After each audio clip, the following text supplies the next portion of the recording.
6 other items you can have. Which one do you want to see? Oh, goodness. The Cane of Berna. What about you? I like to see the other cane as a start, so I'll go with Samaria. Awesome. Maybe they'll... Okay, no, they're not getting both, because they just got a big 20 in that first chest. And All right, that is Buane an gives awful us map. fast. Yeah. 2 pendants in the light world, only crystals in Tower of Hera, which isn't so bad in its own right, but you don't want to know that you have 6 crystals in the dark world. Oh, yeah. Oh, look at that! There My dream came true. Cane of Brine.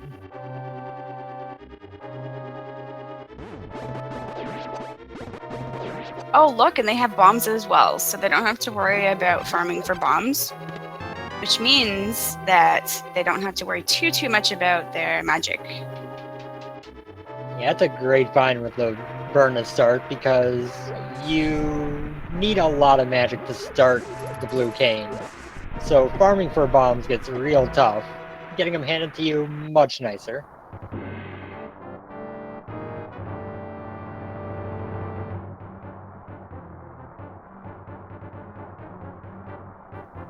Of course, the bright side of the cane is that it always knocks enemies upward, so if you know that, it's very easy to get through this all. If you don't know that and you're expecting to go downward, then things can get a little bit messy. That is definitely good information to know.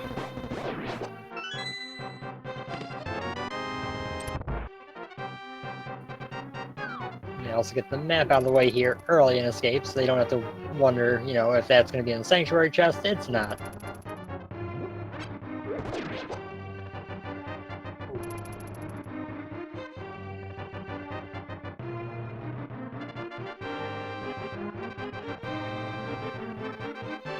So, the bad part about the Cane of Berna is that it's probably the only Uncle weapon that isn't any real direct form of progression. So you don't really get anything out of it after Escape, really. Yeah, you don't really see what it could possibly be useful for unless you kind of need it for a little bit later with Spike Cave or Laser Bridge. Yeah, and I have admittedly seen one race where someone bent on Spike Cave because of the Cane of Berna start and ended up having their go mode. That was ridiculous. Yeah, I've seen quite a number of really cool matches that have happened where they came right out of Tower of Hera and went down to Spike Cave right away, and there was something important back there. I want to say maybe the fire rod at one point. Alright, so they've rescued a Zelda. So far, they still have not gotten anything. And, all they have is Berna and some bombs. They got both map and the small key in the 3 chests up this way, so they didn't have much time for items, but now the remaining 5 chests with Sanctuary are all going to be items for them.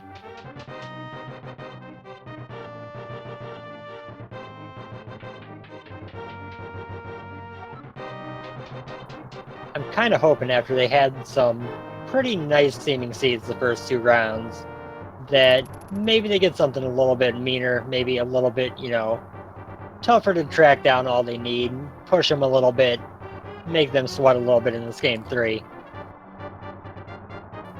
Oh yeah. Maybe requiring completion of a couple of the pendant dungeons. Or Aghanim required. I know that both of the last 2 races for them were considered jet seeds. Both had go mode at about the hour mark. So that was definitely, those are definitely fast. So I'm going to go ahead and bet on the, Aghanim required pedestal seed, just for making these 2 hate me as much as possible if I'm right. Oh man. Commentator's curse.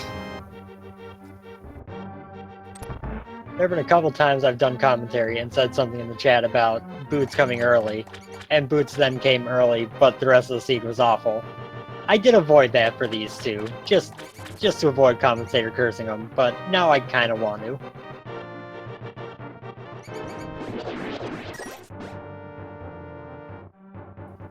And Buane got another bomb drop off of one of those rats, which Lunchtime didn't, which doesn't mean much, it's just going to make his trip through Kakariko a little bit smoother. Wow, so we have the Fire Rod, which doesn't help their magic situation right now, but they also have Hookshot, which is going to be a little bit faster getting around. If you don't have the boots, you can at least have the Hookshot. Yeah, early Hookshot is wonderful. Fire Rod is nice to have, but Hookshot has just so many uses to it.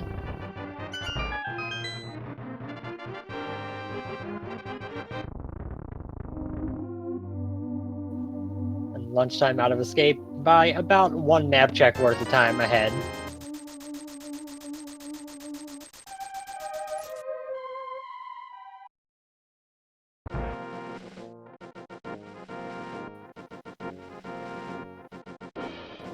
And I believe from what I saw, neither of these two tends to check Lumberjack, and it seems to be the case this race as well. So we have a little bit of delayed information on the front of if Aghanim is required or not. Yeah, I think this has been the strategy. Oh, look, a bomb pull. Tree pull. That's been the strategy. Holy moly, I can't even finish what I'm saying. They're silvers. So I'm sure they will be very happy to know that they don't have to do silverless Ganon. Their first game was a silverless fight, and I'm sure that they still have flashbacks to that. Yeah, in the case of that particular game one, especially Lunchtime, is probably sitting there, yes, silver arrows!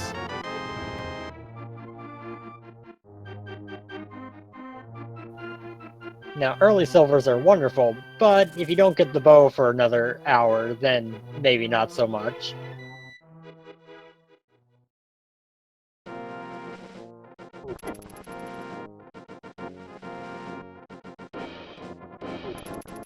Yeah, I mean, in some ways, not having a bow is a blessing. Some ways it's not.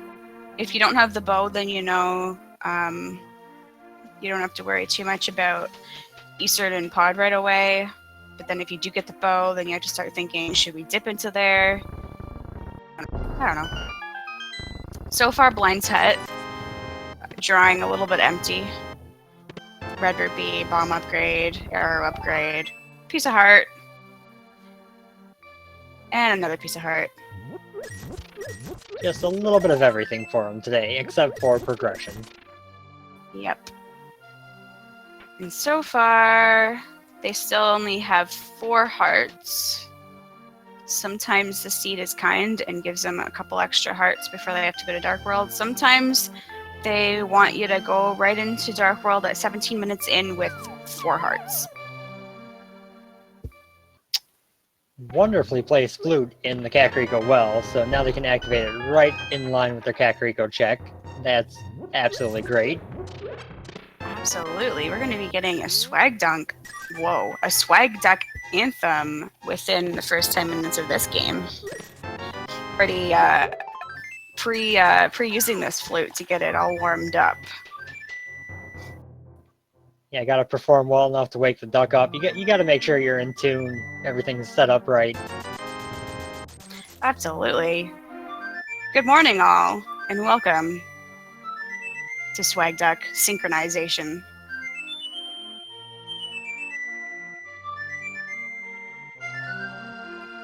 As you can see from the swag duck, Lunchtime has about like a 3-second lead. But that doesn't matter. But I guess, you know, it's worth pointing out. Definitely worth pointing out. You never know, those seconds can really matter at the end.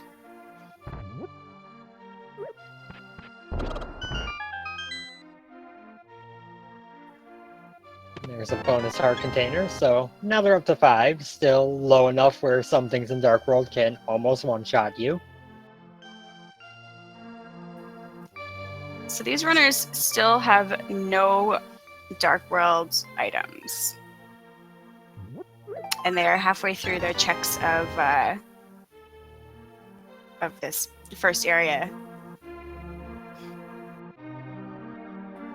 Yeah, the flute is nice, but they don't really have anything new they can do, so South Shore will hopefully have some stuff going on.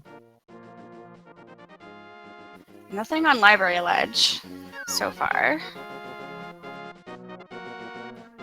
I'm Okay, glad so you noticed Buane that. got a little bit ahead just because he decided, or lunchtime got some bombs, so that's where that happened. Okay, so they're gonna just not get the mail upgrade. I fully endorse that decision. If you had guessed on the race game, definitely grab it. If you see it there by checking, it's kind of 50-50, and these two have split 50-50 on what they're doing. Yeah, the only thing that the mail upgrade is good for is the Ganon fight.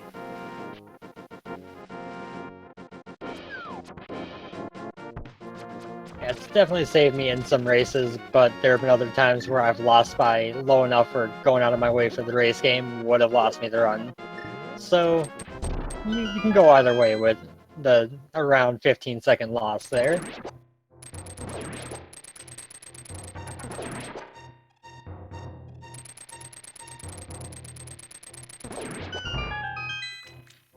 Mini Moldorm trolls again. 5 rupees, a shovel, a shield, a single arrow, and a heart. So apparently we're doing a fetch quest at some point.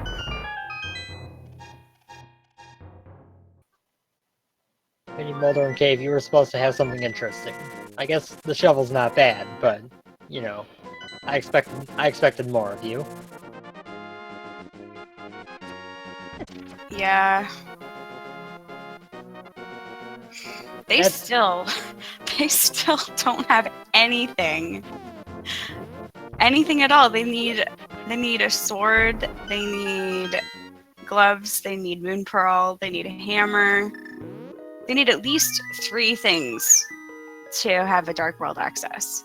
And there's a B-Torp. So they still, I don't know what's gonna happen. Eastern Palace has 3 potential items.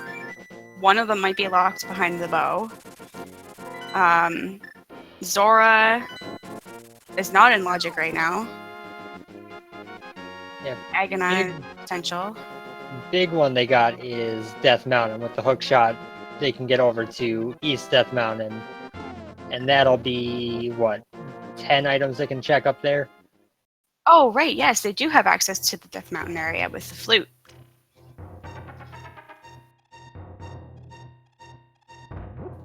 We're getting the early Agina's Cave check from Buane. That's a nice one to do when you have the flute and can get over here quickly. Absolutely. Still only a couple of rupees, whereas Lunchtime just dug up their first sword.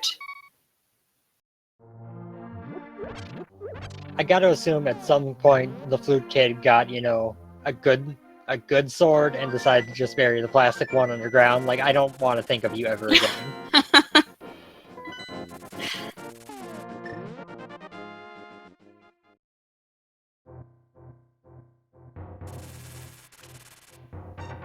Immediately diving into the Dark Old Man Cave to go get his save and quit spot set up over on the left here.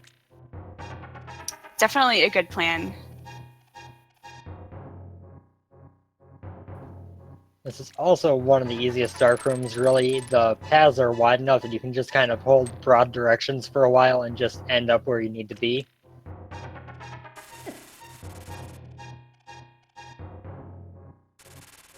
Meanwhile, Lunchtime is going to go ahead and check out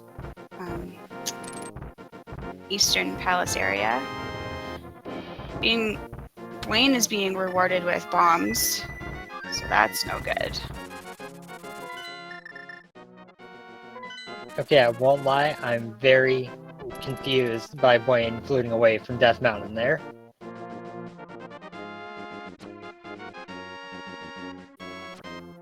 Yeah, I don't know. Still nothing in the back of the householder's closet. Gonna guess he's hoping to get the hammer before he goes up there so he can do Hera as well, but it just seemed like True. you might as well knock that out.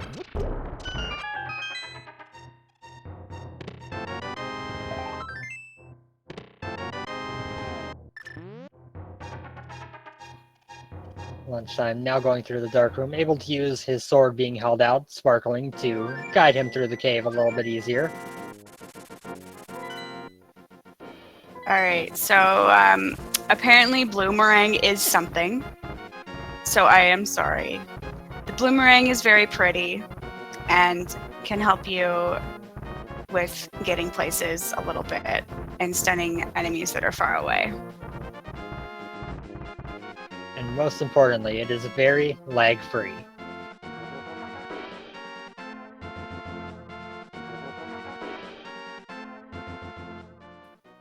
Top of Spectacle Rock just has 20 bucks. Inside is a heart container that I'm guessing neither of these two are going to go grab.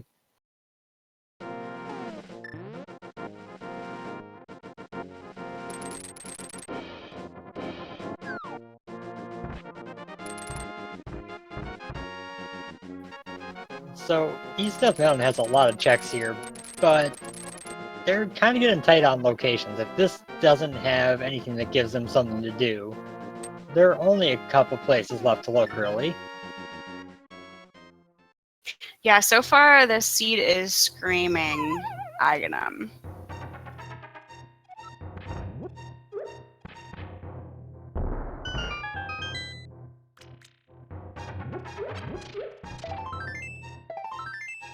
Side by Just side some heart pieces pieces. back there. Yeah.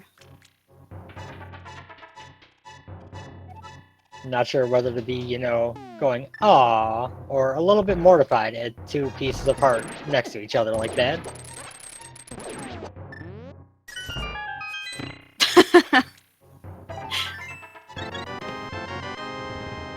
Alright, so there's their hammer. And their ice rod. And a mirror. Okay, that's good. The mirror is nice for routing when they actually have Dark World access. And that hammer lets them go over to Tower of Hera and clear that out, which is wonderful. And the ice rod means we're not going to be hunting for ice rod for an hour at the end of this run. Very true. It's nice that they're going to just be able to go right through this area. Good routing. Now, Buane still does not have a sword. Lunchtime dug that sword up with the shovel quest. Yeah, he'll undoubtedly get that sword while he's doing some Dark World route through, assuming that he gets a glove at some point. But it would be nice to have for Hera. It saves a little bit of time, especially when you have the mirror available. Absolutely. So far, it looks like they do not have to do coffee break basement.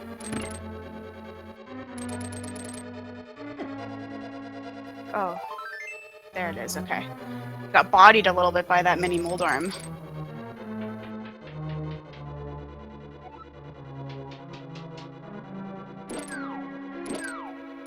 Nice use of the hook shot to knock these hard hat beetles right into those holes.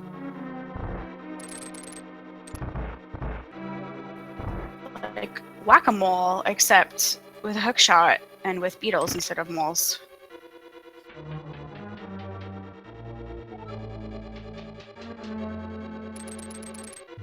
Coming up on these two chests here. This first one is the flippers. They don't have to go to the big chest. Wow. Absolutely. That was their second item. They won't have to worry about going to the basement. They have flippers, which means that the Zora area is now in logic.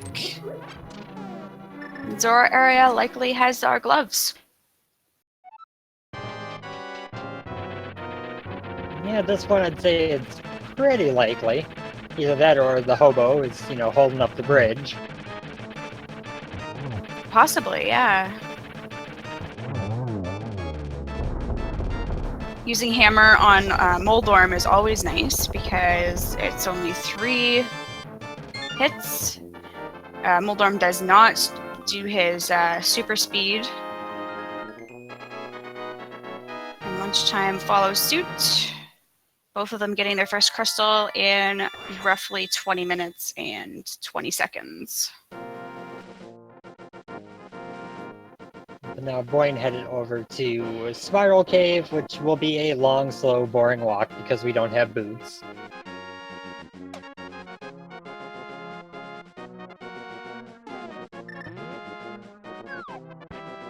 Oh yeah, the walk of shame through Spiral Cave.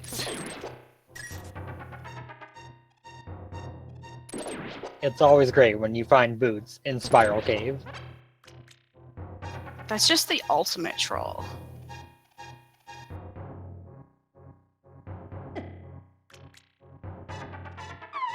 Alright, so these runners are able to now access the Zora area and Hobo.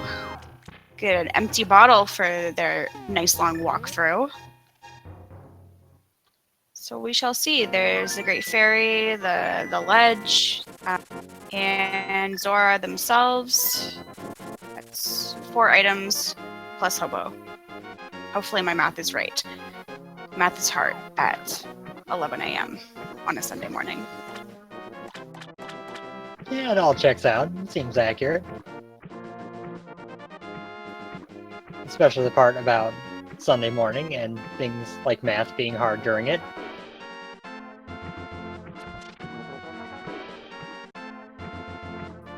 I come with the slight advantage of I work 3rd shift, so this is like Sunday night for me. Not quite Sunday morning.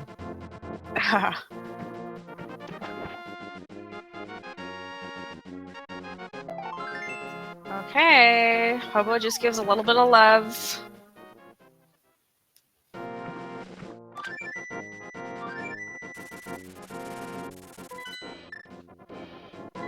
I'm actually surprised that neither of these two just went to Link's house to go to Hobo, since you can drop down up by the bomb shop up there and get over to Hobo a little bit quicker that way.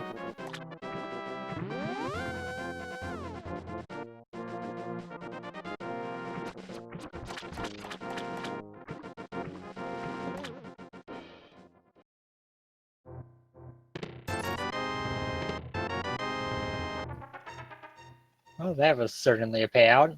$1 and 10 arrows for visiting the Waterfall Fairy. Wow, Zora's holding out on us. Is Zora holding the glove? Could be the legendary time. Oh, no, the glove's over there. Zora life Yeah. lesson incoming. Yep. Unless, of course, he's got a glove too. We also do still need the Moon Pearl, which I kind of forgot we didn't have yet. So does he have this moon pearl? Is it shiny?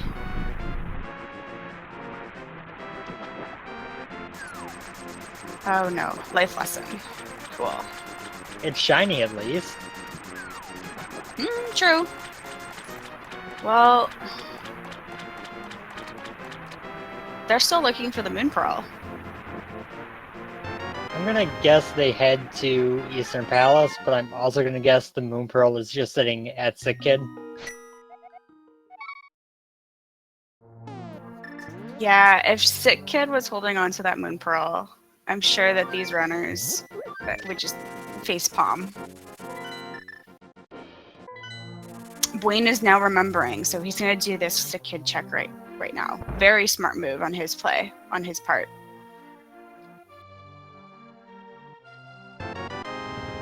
Another big 20.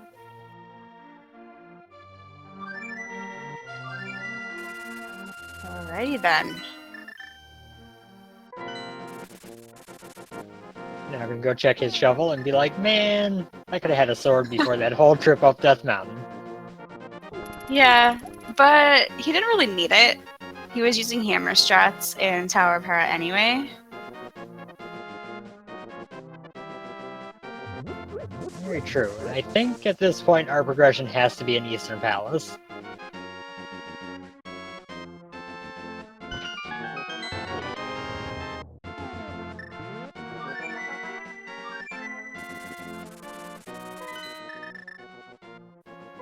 Gonna go ahead and root for Lamp and Cape.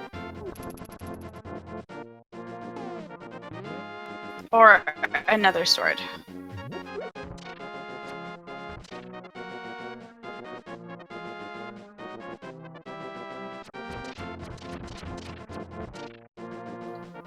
Lunchtime over here going into Agina's cave. Gonna get 20 bucks for his, long journey to the desert.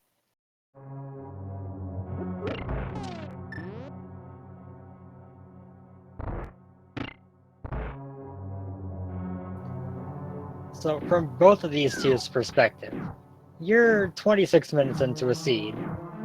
You're just going into Eastern Palace for the first time. You're missing Dark World access. You start to worry a little bit that your opponent got that first chest Moon Pearl probably about 10 minutes ago. Yeah. I don't know. At that point, do you just leave? I don't know. It's a tough call.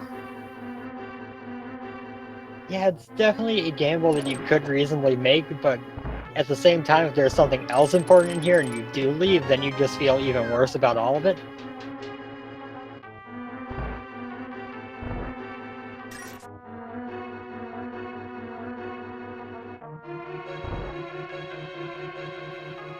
So they do now have full Dark World access, so now we have a lot of choices, and this is where they might start diverging a little bit.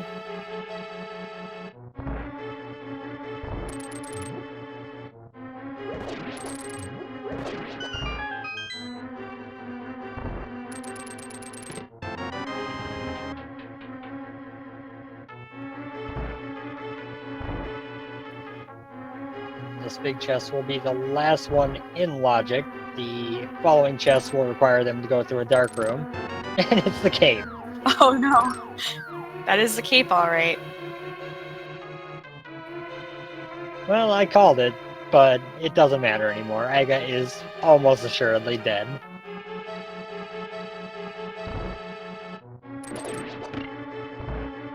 Yeah, so they're gonna have to go through this dark room here to hope that maybe there's an item back here, but it is out of logic currently.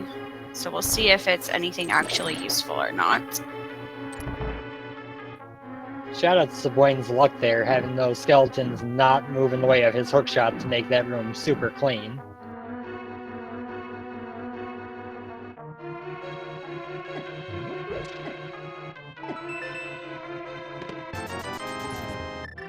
Okay, that's it then.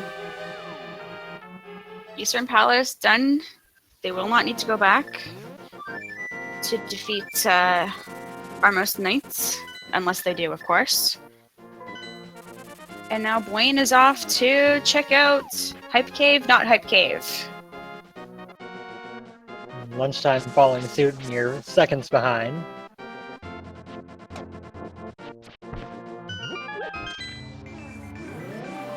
Take your guess. What's Hype Cave gonna be? Like 3 out of 10? Ooh, map check. So Pod was a pendant, a regular old pendant. And that was about all I could catch, other than the rest of the bottom part. Oh, there we go. Red crystal at Swamp. Red crystal at Thieves Town. Yeah, I was gonna say I caught the red crystals, so Lunchtime hadn't done his map check. I at least could have filled that part in. Oh my god. Wow! At So that least was, it paid off a little. A little. I don't know. I would give that maybe a 3 out of 10.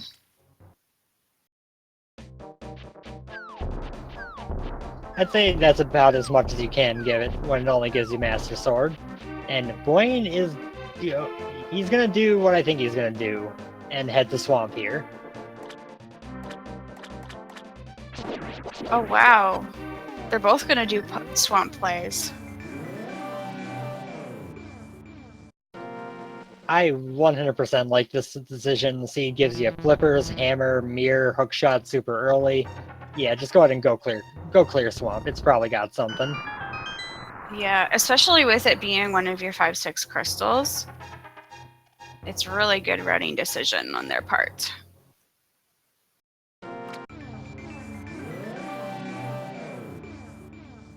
Yeah, I think the only argument you could really make was if you saved and quit, went to Village of Outcasts, did Thieves Town first, and then came to Swamp as the second of the 5-6 crystals, you could route in the Super Bomb a little bit easier.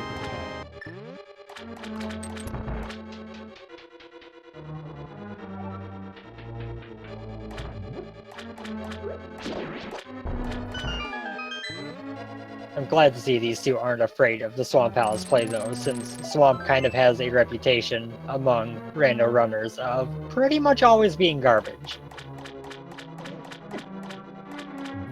Yeah, definitely. I know that a lot of runners just say we're gonna do swamp last, and that's it, and it ends up costing a little bit of extra time.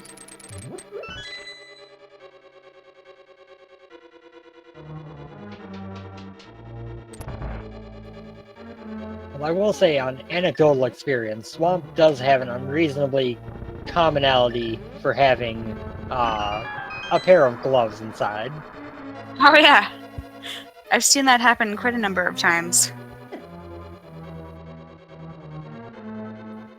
I'm very confident that it's just an anecdotal thing, but I've seen it happen so many times where I always think, early access to Swamp, maybe my Titan's Mitts are here.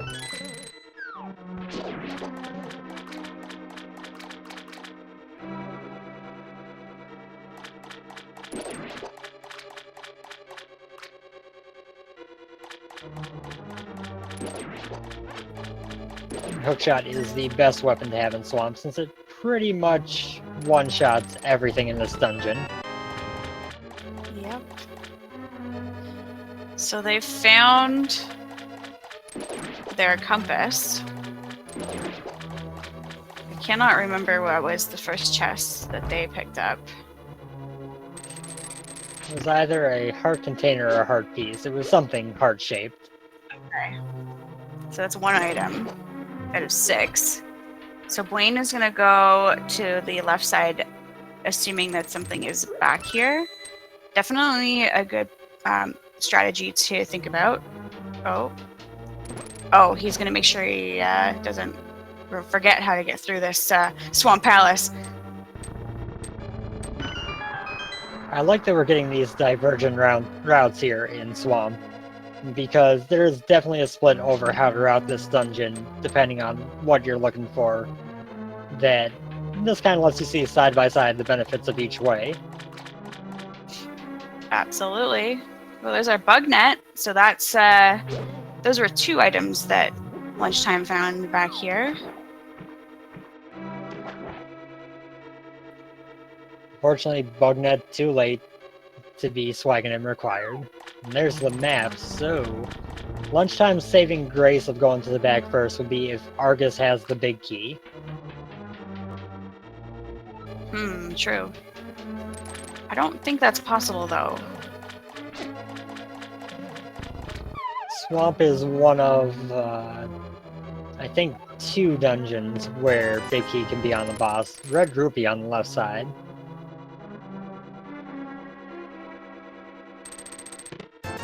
And another 50. So nothing on the left side of Swamp of note. So the only place left is either Argus or the big chest, whichever is not the big key.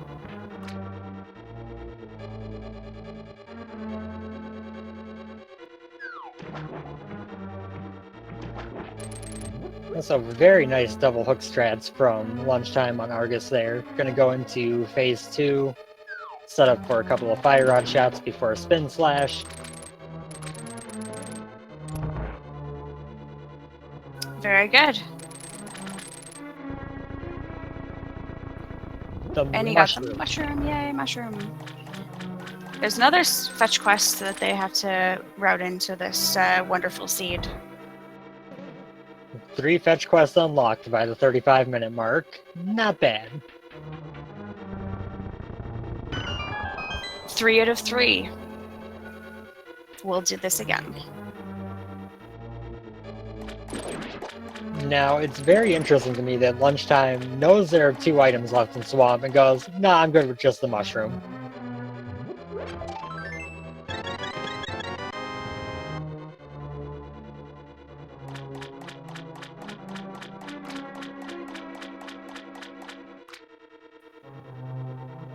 definitely a bolder man than I. I don't know if I could have left behind 2 items in early unlock Swamp Palace.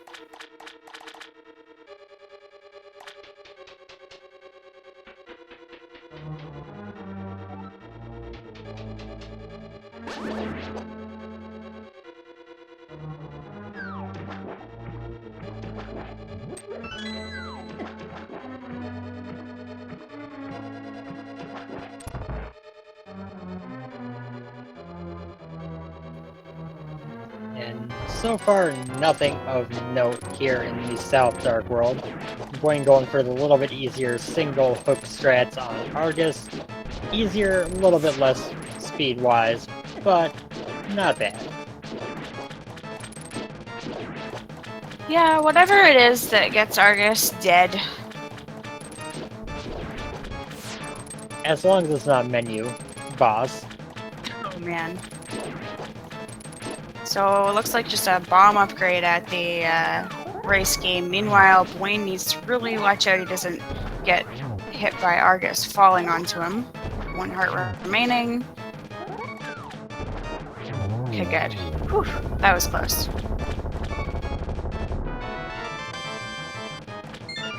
What is that note? We're getting the mushroom turn in. Ah, yes.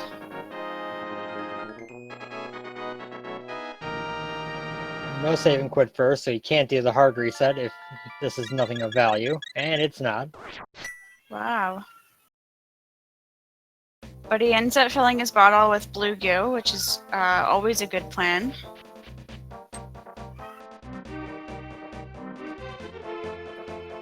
Yeah, it never hurts to have safeties with you, because no matter how long you've been playing this game, things go wrong sometimes. Absolutely. Sometimes you end up having Gibdo dances when you don't want to.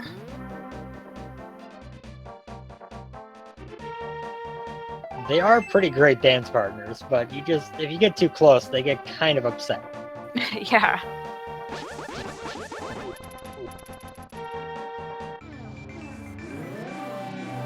Now we're going to be heading into the Village of Outcasts. There are 2 more crystal dungeons they can full clear up here in the form of Skull Woods and Thieves Town.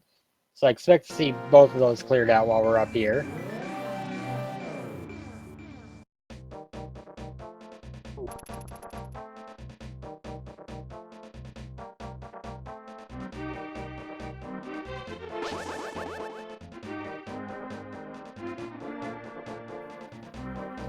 The Oh no! the village first and at 29 rupees can't afford the chess game for 30. That's unfortunate. Oh my god, he's just gonna leave it. Okay, that's fine. Nope, I'm done. I don't care anymore.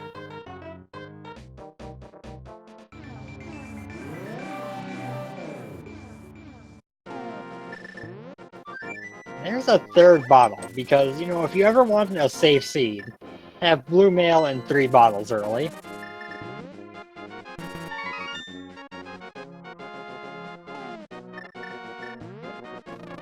Okay, lunchtime is now cutting down bushes looking for money after he just left a 5 on the ground. Yeah, that's always smart. If he wants to go back to the witch's hut, he can pick up the 20 rupees. Okay, he just got a 1 rupee, so that's perfect. That's all he needs. Now has the exact amount of money required. Also, he picked up the book. Oh, and that was good that he did go and try and find money because he just found the Keen of Samaria. Yeah, that's gonna be required. So that was a good thing he went back for it and didn't just say, nah, never mind, I'm good.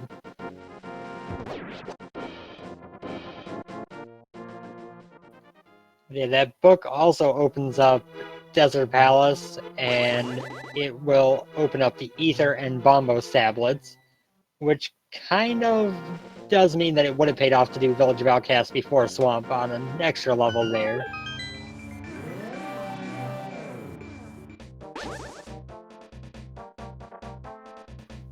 Of course, both of these 2 did Swamp first, but if they start to think, did my opponent go to Village of Outcasts first, that's going to start to see be seen as potential advantages they've gotten.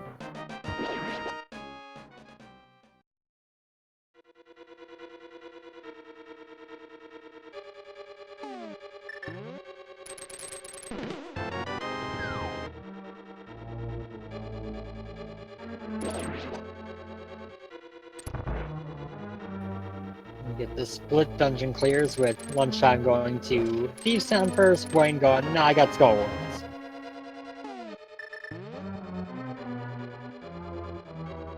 And also, I loved the bunny sprite for Buane, or for lunchtime. He turned into the Dark World soldier creature. Words are hard sometimes, sorry. Truer words have never been spoken. So Buane is going to have to do the intended pull the statue and hit the switch. When lunchtime eventually gets there, he will have the red cane to be able to just do a quick strat to get back here, which is great because those are the Titan's mitts. Yeah, that's a big item. They need those. Definitely. We're also now potentially a medallion away from T-Rock access, so that could be fun. Oh yeah. They don't have any medallions yet, but they do need potentially one, potentially two.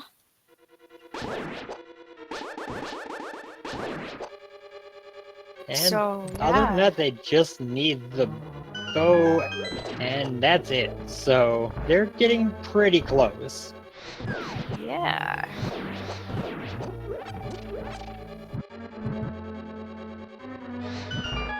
There's one more item remaining in Skullwoods, so hopefully Buane finds that item on Mothula. I believe he got the second one from the pot prison chest with all the things behind the pots. I think it was 3 bombs in there. Oh, okay. Then never mind then. Nothing. Thieves Town, meanwhile, has been wholly empty of any value. Definitely. We'll see if anything of value is in this big key chest. This chest has haunted many a runner's dreams, but when you get here with an early hammer, it's fine. So yeah, nothing of interest in Thieves Town. Titan's Mitts in Skullwoods. Both runners will have completed their respective dungeons. I'm sure that Buane is now going to clear out Village of Outcasts.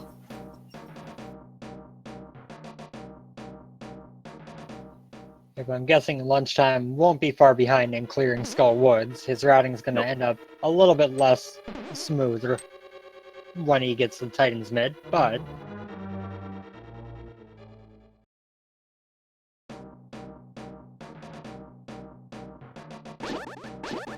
gets a little bit off script on phase 2 of Blind, which does turn this fight into a little bit of a concerning one. Things can go wrong. But he still managed to clutch it out anyway, which is nice. Being rewarded with the checkpoint of where the boss room is. Blind had directions written down for him. He was going to give him, how to get to his room, but no, Link killed him and took him from him. Rude.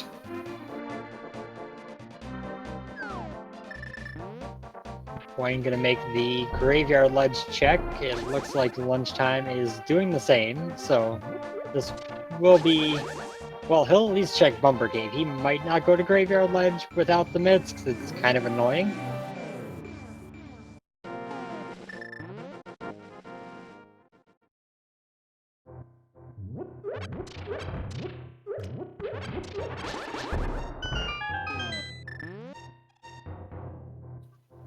And it's just a heart container, so no item of value lost.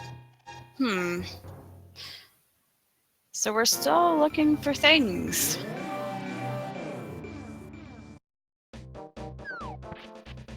and I'm sure Buane is about to go do Village of Outcasts and Thieves Town, so they're just going to be retracing each other's steps for a while.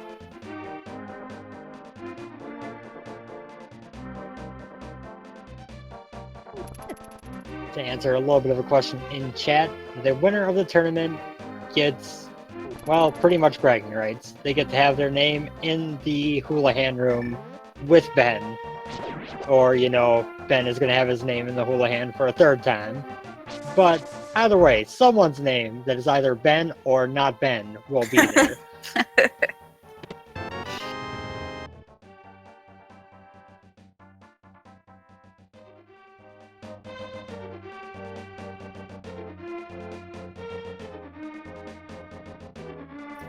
Now, there is, however, going to be a tournament in real life in September.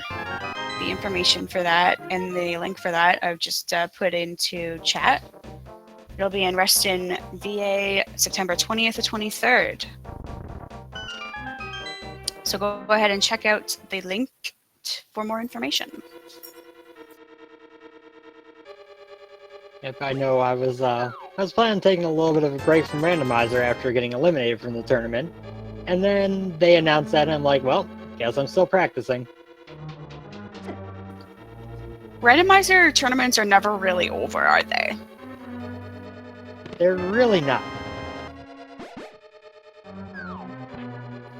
One of the benefits or curses of having a community as large as this one has grown is that people always want to compete, but that also means there's not really downtime from competing.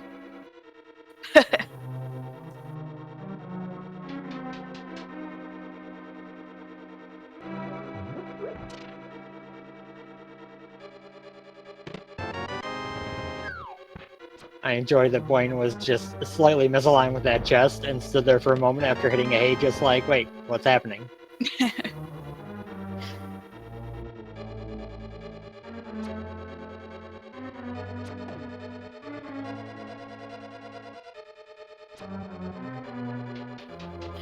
Lunchtime currently in the Mothula fight, dancing between the spikes pretty majestically, if you ask me, and finishes them off.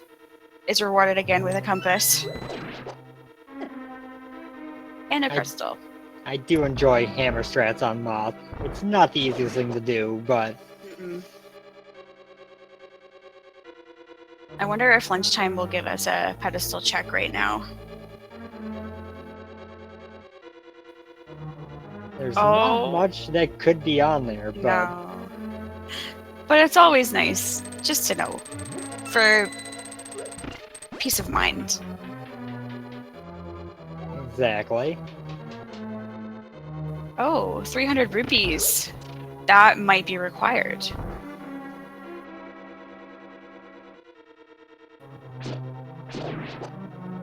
That would be the most interesting seed if you managed to make a Plando that actually required 300 rupees off the pedestal. Here.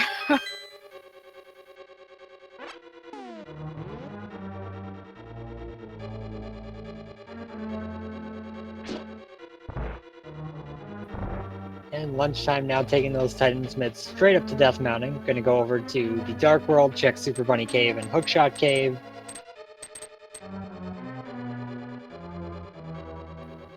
I'm guessing that we'll end up finding the T-Rock medallion in one of these locations. Absolutely, yep.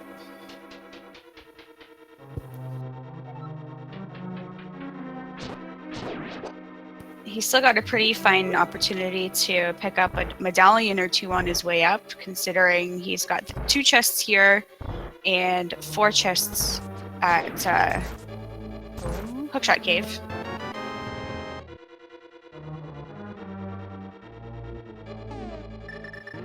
We saw the floating island earlier, we know that's not important, but these other 6 items, well, one of them is a single rupee, and one of them is a big 20, so those are out of the picture, but the other 4...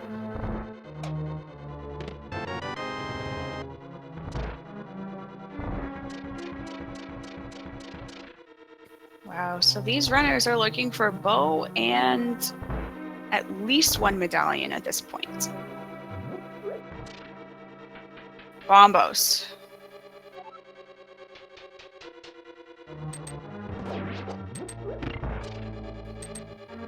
At least T-Rock requires the most versatile medallion.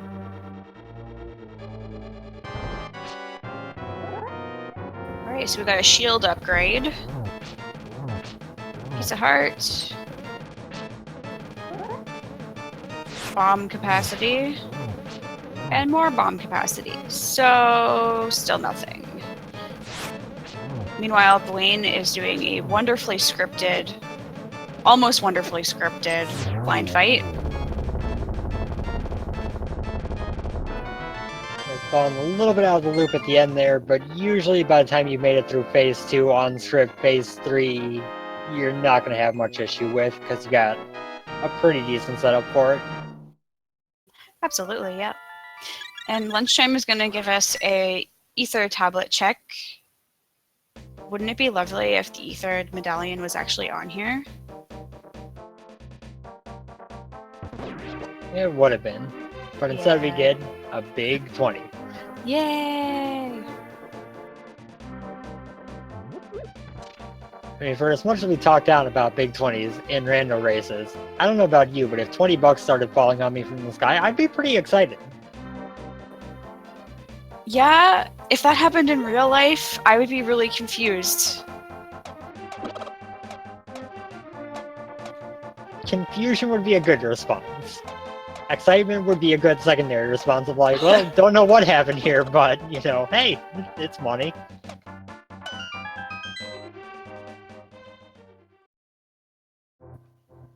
$10 arrows at the hammer pegs, 50 rupees at Spike Cave, and nothing of interest in 2 simultaneous location checks.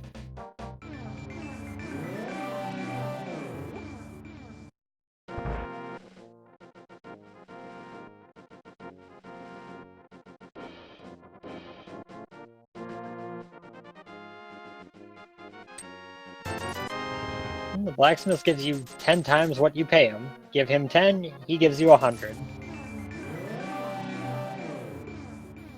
And we're also going to be seeing what we have for Misery Mire access. Bombos. Okay, so Bombos medallion. Bombos medallion and bow are required.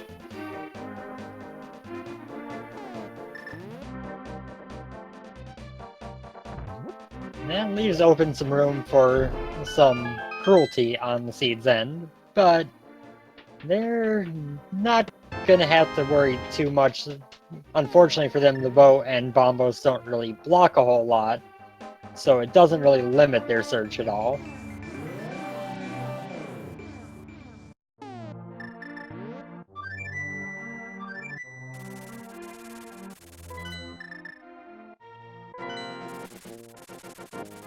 Alright, so next on lunchtime's agenda, I imagine is going into Ice Palace. Good call on that. I swear I'm not a witch. I was over here thinking they might do Pyramid Fairy before diving in here, but this is a very solid play.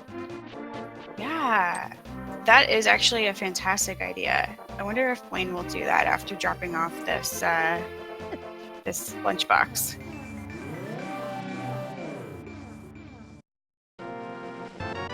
So there's a question in chat asking if Pod is Bolart, and they don't know yet because they haven't gone into Pod yet, so we don't know. Also worth noting that Pod and Eastern being pendants, the bow could be real deep in GT.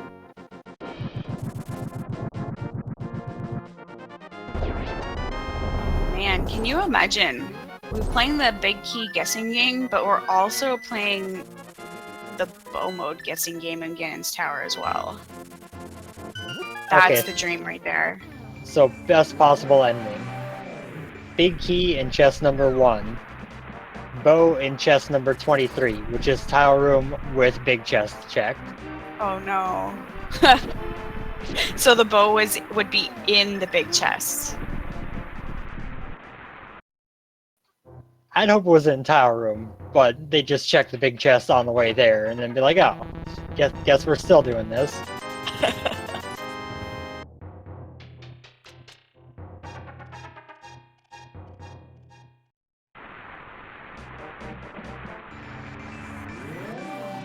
That is currently my dream right now. And Buane making a play that lunchtime did not. He's mirroring over and heading into Desert Palace to see what the Green Pendant Dungeon has to offer. Also, a solid move.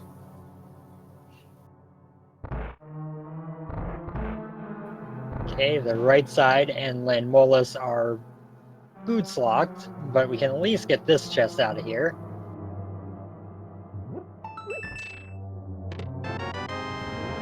And now, yep, now we know what those boots lock. They can look at the map and be like, oh, that's what's over there.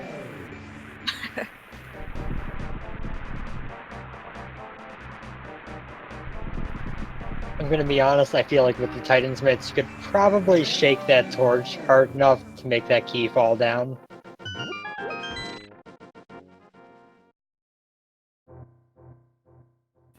If this was Breath of the Wild, they probably could. Or they just climb the torch, I guess. No, they probably made it that, you know, magical material that is the same as other material, just completely unclimbable. That's a good point, too.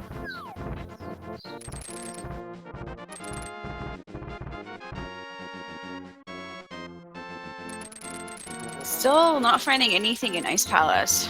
They found a couple of bomb drops, a couple of rupees, but not a whole lot of anything else.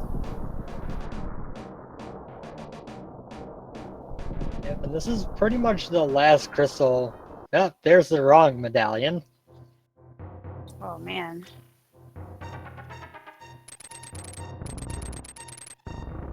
Yeah, this is the last crystal they're going to have access to until they find Bombos, and other than Pod, the last dungeon as well.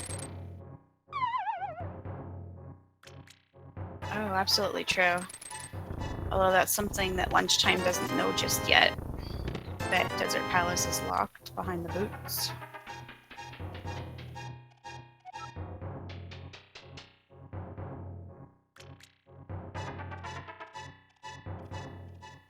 I believe that was the last location for lunchtime to check, so you should be going to fight Cold Stare now, and Master Sword Cold Stare is always a treat when you have 5 hearts.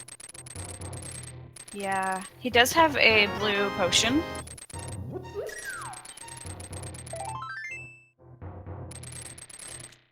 Oh yeah, he needs to check this chest. I don't know, would this be the compass? I didn't see the compass. Okay, I saw the compass just now. So you're sure you're not a witch?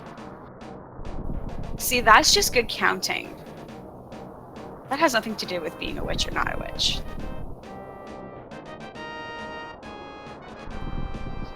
That's fair. Although, Cold Stare also could have had the compass. So your sword only holds up for half. Okay. Okay, I float.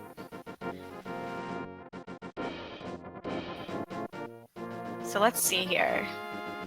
Cold Stare, Master Sword.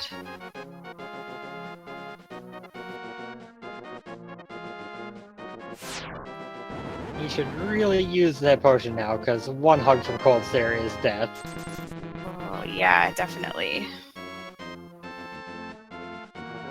Does the bee work on these guys? The only boss of the bee works on is Mothula. Very fitting. And the reward for Ice Palace is another fetch quest.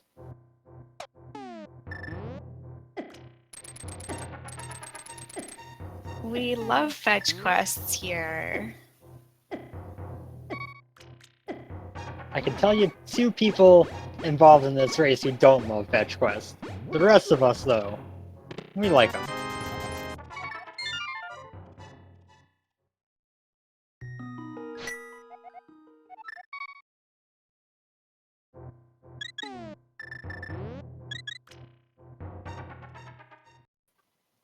So lunchtime, looking like he's going to be going to do the blacksmith chain, probably checking Magic Bat while he's at it.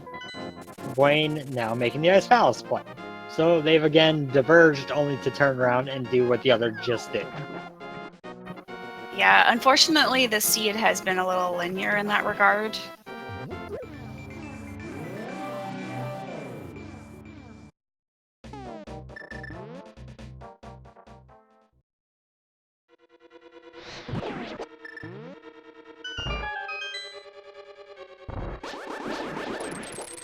So overworld, they have to check Pyramid Fairy, Pyramid, Catfish.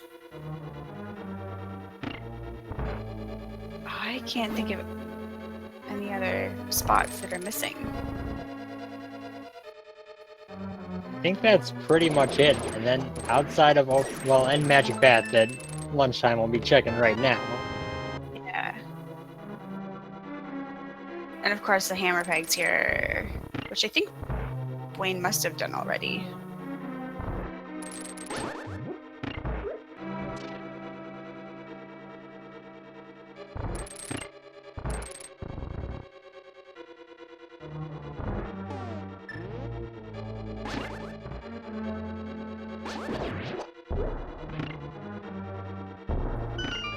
Yes, I think it's one of those 4 overworld spots, or they're supposed to dive into Palace of Darkness, which neither of them have even been remotely in the area of yet.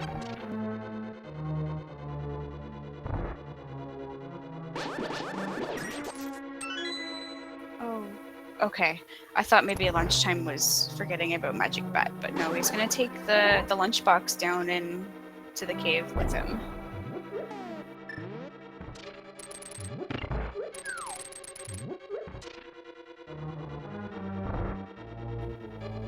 Batman, angered at being awoken by the magic powder, curses Lunchtime with the power of $300.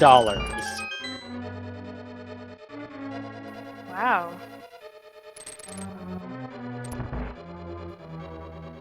Guess he's hoping that, wealth brings him unhappiness. Like, he has so much money that he loses his friends and yada yada.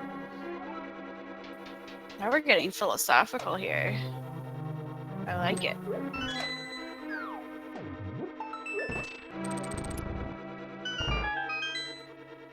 It's always a risk when you start to try to put story to rando.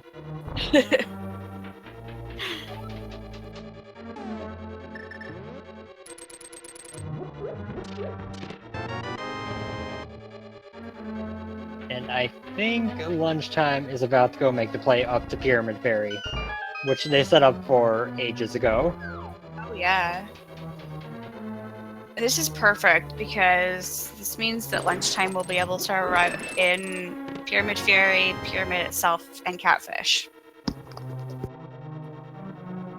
Yeah, but it looks like he's probably going to be going to check Bombo's tablet before going up there. And I believe we already know that was a big 20 because Buane did that. When he put the lunchbox back to Gary, gave the lunchbox back to Gary. It's also worth noting that Lunchtime skipped those 2 items on the left side of Swamp. So the longer he goes on without finding Bombos or the bow, the more he starts to worry, I left 2 things in Swamp, they could both be there.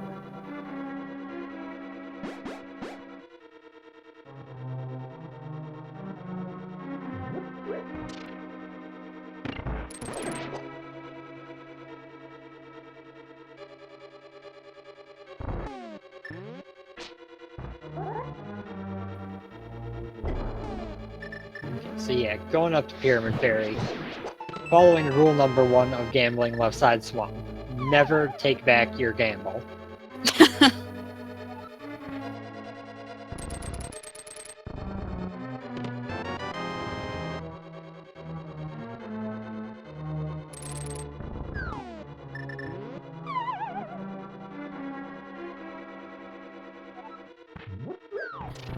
Well, Mentos man, you asked for a non-jet seed, and it seems that you got it. What do you have to say for yourself? I think it's a little bit too early to call, because I mean, if they get Bombos in the bow and Pyramid Fairy here, that's still a Jet Seed potential. Potentially. However, both Misery Mire and Turtle Rock in Go mode are still very slow dungeons. True. Either way, when Buane, lunchtime, when you guys are watching this back, you're welcome for giving you a seed and let you show off a little bit instead of just rushing to the end.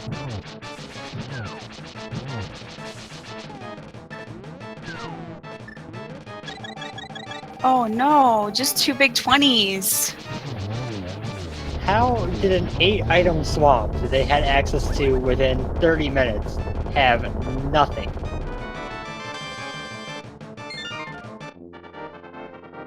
Oh my, so if Catfish doesn't have anything, they're gonna have to go into Pod.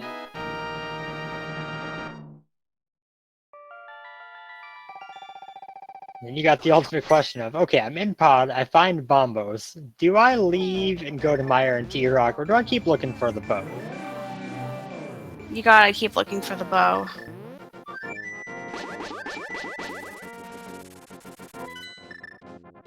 Oh, and that's also a good point. They don't even have the lamp, so in logic, technically, those medallions and bows could be locked behind the dark rooms. Catfish with the lamp? No. Okay, so we can at least safely say the lamp is in Pod. Yeah, I'll go with that. I like that play. How about lamp and boots in Pod? And then there's a tree that's hiding Bombos.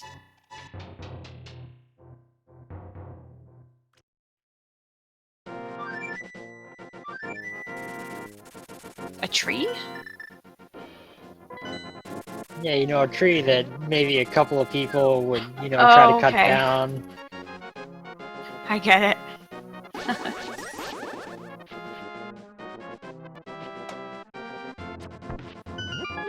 How great would it be to discover an hour and 20 minutes into a seed that Aghanim was required? You know, I've seen it. I really have.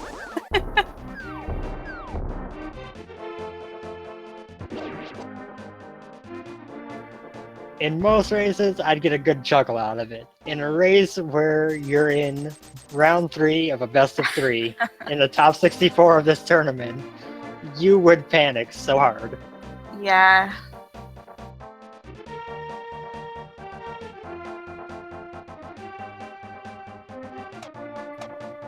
Okay, and lunchtime now going to make the play into desert, find out that its boots locked as Buane goes up here to do pyramid stuff.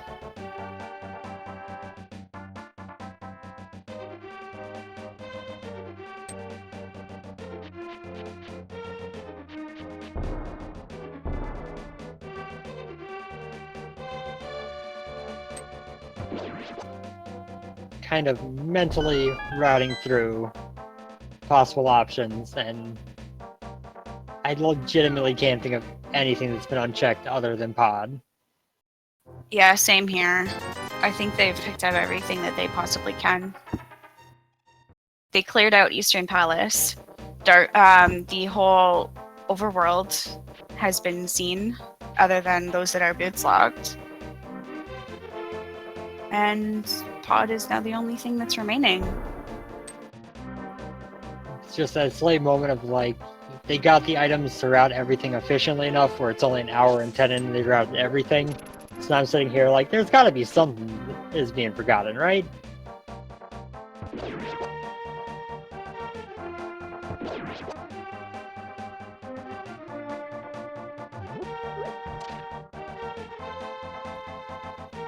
Lunchtime, gonna have a small bit of a lead getting into Pod here. Honestly, mostly the time difference right now is left side swamp. Oh, true. And I doubt that lunchtime will go back unless it's the very, very last thing that he needs to check.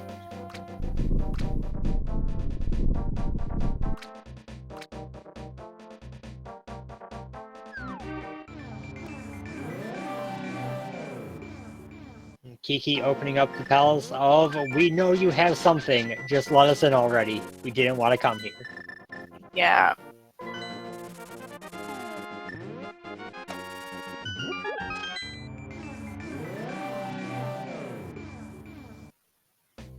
And it is very much impossible for this to be bow locked.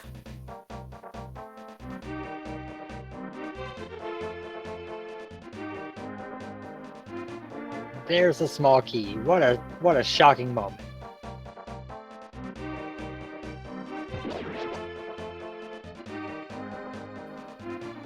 So I don't know about these two. I like to try to route pod when I don't have bow and I'm nearly in go mode, trying to key lock myself to make sure I don't check anything that I wouldn't be able to check without the bow.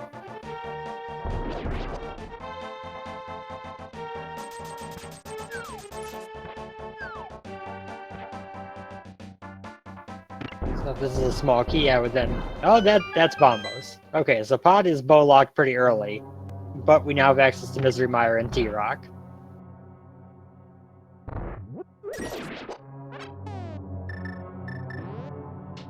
Well, that's perfect. So that means that they don't even have to consider going back through. Yep, that is as far as they ever need to consider going. No reason to debate using the potion glitch or anything. Just never return.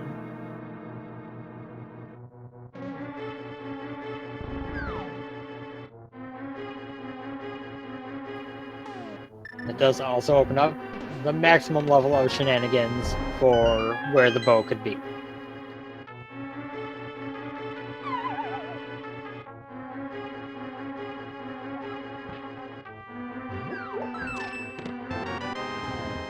Oh man, so this also begs the question of whether or not the lamp is in Misery Mire, or it's going to have to be in Misery Mire because even though these runners are obviously able to do dark rooms, the game will require you to have the lamp.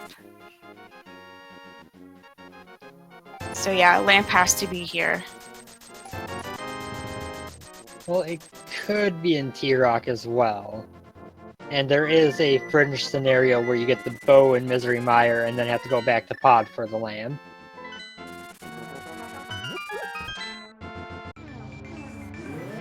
Oh man, that's just deep levels of horror for these runners. That's when you know whoever generated the seed for you has it out for you.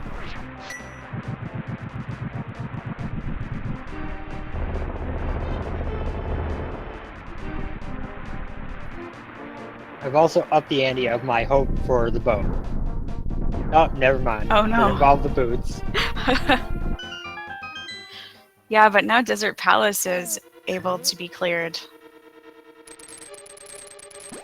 And it also opens up a couple of overworld locations that they haven't been able to check. Yep, and there's always a debate between do you head straight to Ganon's tower, or do you go check those things the boots just opened up? I mean, you got 6 items or 5 items in T-Rock, 1 in Mimic Cave, and another, 22 chests in GT to look at. So, temptation is to go straight for the items, but you might want to say, hey, my opponent would do that, so let's go check these other locations. Yeah, that's definitely a tough situation to be in. They can full clear these 2 dungeons without the bow. But then do you risk it being in Ganon's tower or not? Also, shoutouts to the boots now opening up Lumberjack Tree for a potential bow location.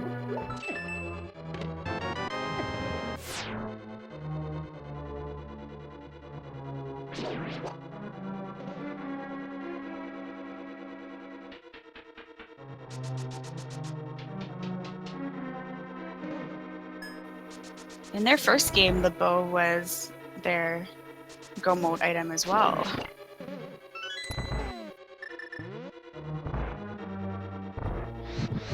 Bo just really hates these two, I guess.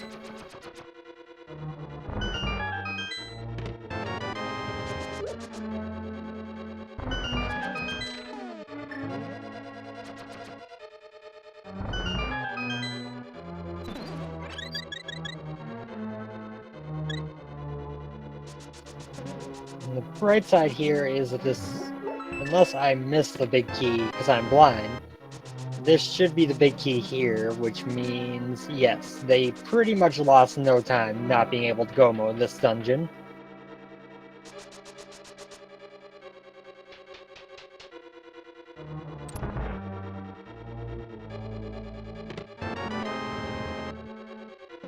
Well, they got their riot shield, so that's always a positive when you can't find the bow.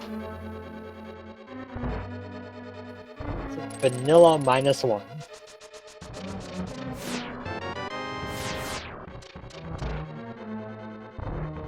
And Buane decided not to check the torch room.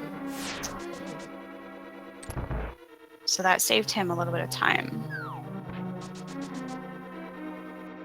Yep, he is now left side swamp minus left side mire behind.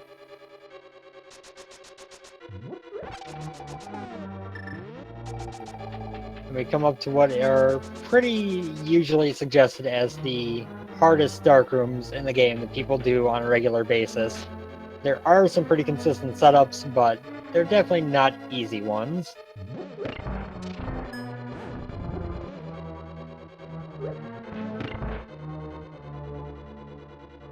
Alright, so both got through the first room. Lunchtime is in the last room. Gets the switch hit and should be walking out into this room here, where you're really not in major risk, but these anti-fairies can do a number on you if you're unlucky. It looks like he's trying to anti-fairy to get a little bit of hearts, but there are anti-fairies in the room that actually has light in it anyway, so they can do that. Yep, unfortunately he didn't use the boomerang to grab the fairy across the peg, so it was just kind of stuck over there. Alright, there they are. Oh, and that gave Buane a lead. Yep, and can't blame him for wanting the health, because Vitreous with this equipment is not fun.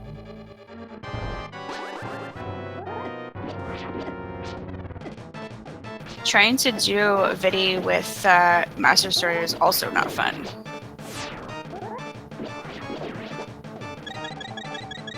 It's a lot better than Fighter Sword, but still not great.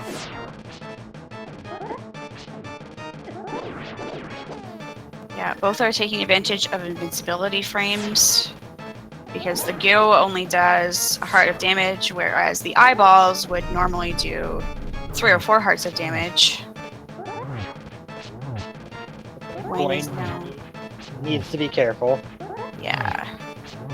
Oh my goodness. This is uncomfortable. They're both at 3 hearts remaining for phase 2 of Vitreous. Oh dear lord. Oh man. Oh, okay. Lunchtime, please. Okay. Whew. That was way too close, but very well done by both of them.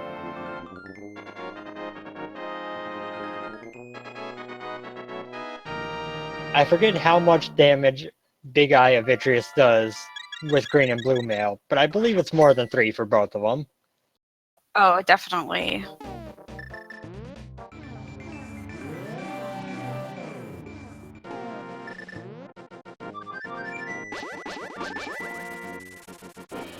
Oh, lunchtime wow. is gonna go back into desert. Lunchtime is hoping that this bow is here in Desert Palace. Meanwhile, Buane is going up to Turtle Rock and is banking on either Turtle Rock or Ganon's Tower having our bow. 22 possible locations in Ganon's Tower. I don't know the item count of Turtle Rock, I'm sorry. Do you know that? With Mimic Cave, it would be 6. 6 items, okay. So, I mean, he's got about a 50 in 216 chance of finding the bow up here.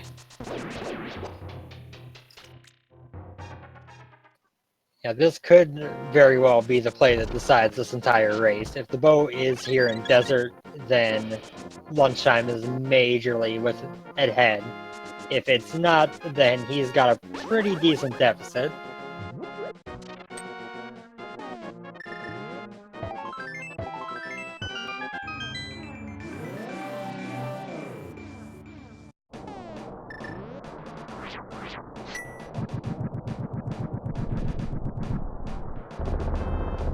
Question is, okay, he's not going to go kill Land Molus.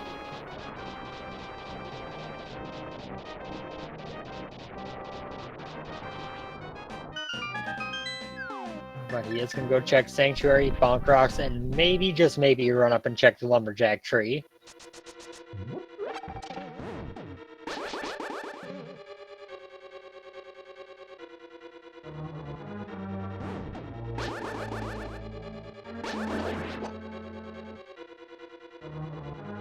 Well, there's arrows for the bow, but still no bow.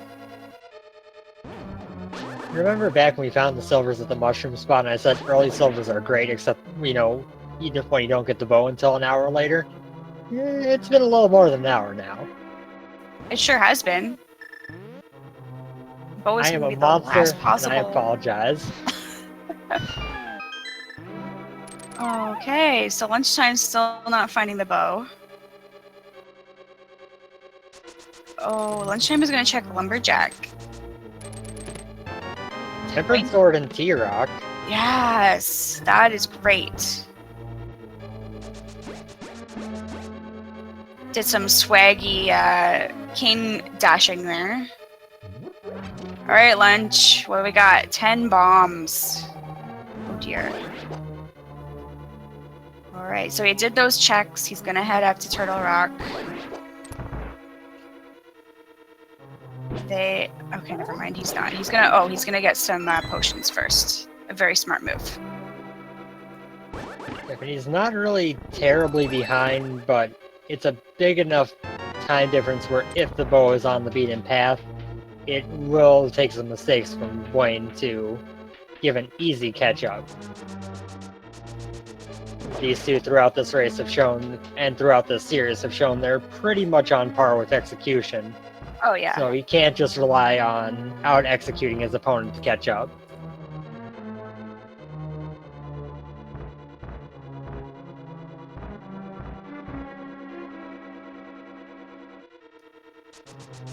That said, it is still in the range as well of a couple of Moldorm Falls or a Ganon Fall would easily be enough to flip the script.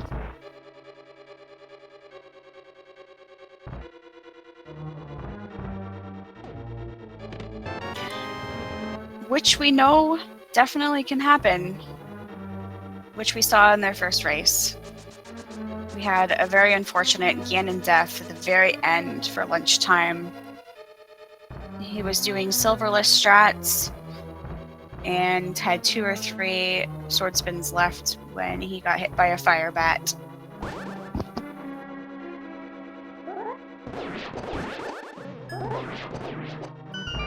On the bright side, that Mire shield is going to make Laser Bridge super easy to check.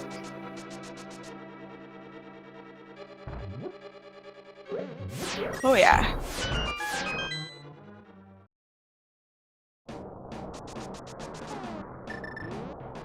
Oh. He's not even going to check Mimic Cave? Oh, he's checking... Hey, Butter!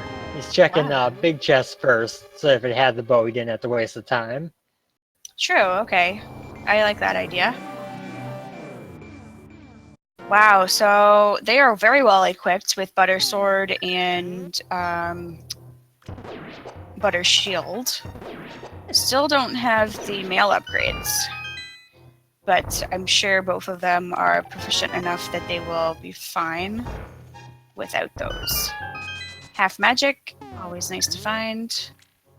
Still no bow though.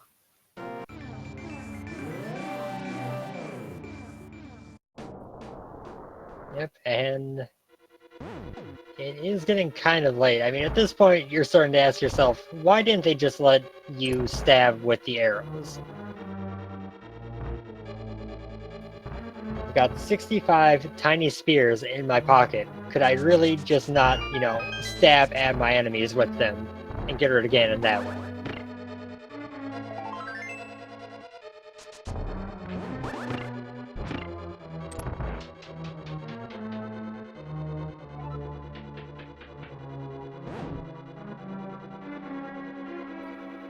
Buane now headed through the easiest dark room in the game because nobody knows how to, actually intentionally navigate this room.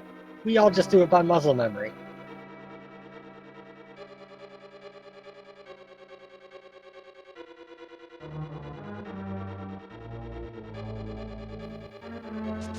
Every time I have gotten off the beaten path in that dark room, I have never intentionally found my way back onto the path. Yeah, it's kind of one of those things you had to fall back off to find your way through again. Buane is just skipping this last chest. It's just banking on the bow being in Ganon's tower.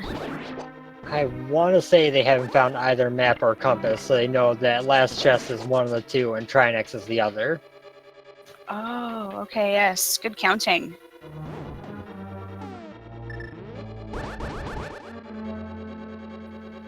And now a Trinex fight that went from, okay, we're going to be doing hammer Trinex again, to, haha, butter Trinex, getting wrecked. Oh yeah. 3 sword hits on the first. 3 sword hits on the second. A couple of spins and we call it a day. I guess Trinex also just wanted to get one more bite in there before he exploded. Very nice phase 2 from Buane. Nice fight all around, but that phase 2 was perfect.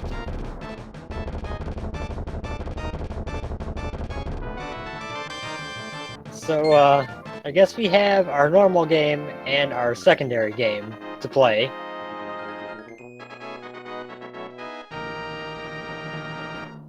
So, as these two head over to Ganon's Tower, there are going to be 22 chests that could hold the big key. In terms of our official game, put your number where you think the big key will be 1 through 22. If you are a sub or supporter of speed gaming, you can be entered into the leaderboard. But then we have our secondary game.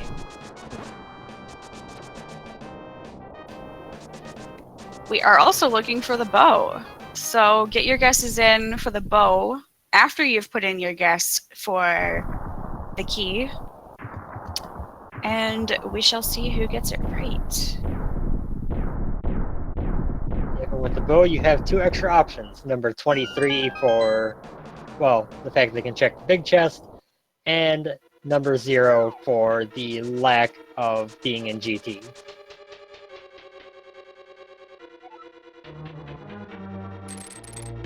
Oh my god. Well, part of my prediction earlier came true. Oh my goodness. Big key, first chest. This seed is just screaming that the bow is not here. Or screaming that it is, and it wants to taunt you as much as possible.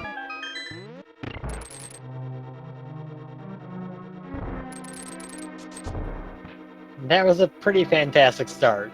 Now the hard part. Now the fun begins. Okay, so let's see. Counting wise, we're at 7 now. There's that red boomerang that some folks were looking for earlier. Shoutouts to the closest guess on the big key, which was number 3 from Mire. I don't know how to pronounce that, but that seems about right, maybe.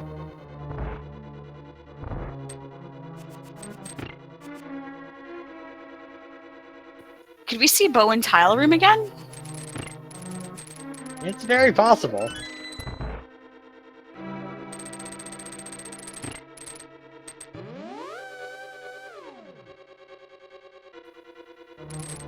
coming up on chest number 9 for the bow.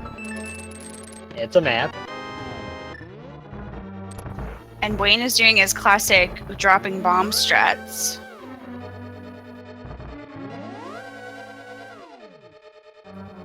Gotta do something to pass the time while going through all these teleporters. Exactly.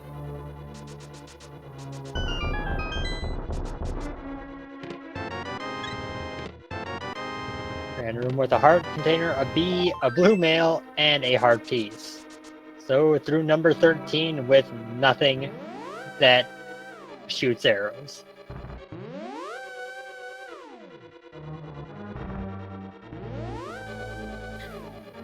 So while Buane goes into Ice Armos in a couple of rooms, Lunchtime is doing butter strats on Trinex as well.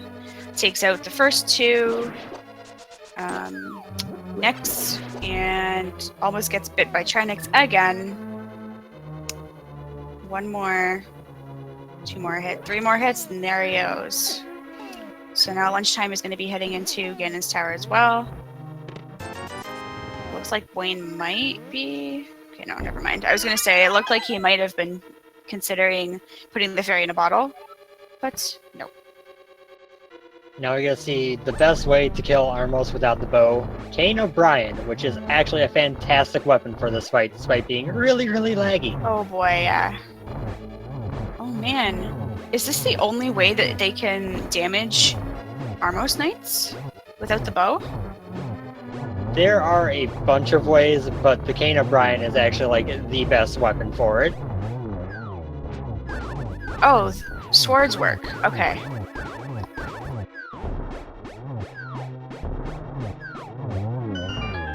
My favorite way to kill Ice Armos is the Boomerang, where it's 48 hits per Armos. Oh man.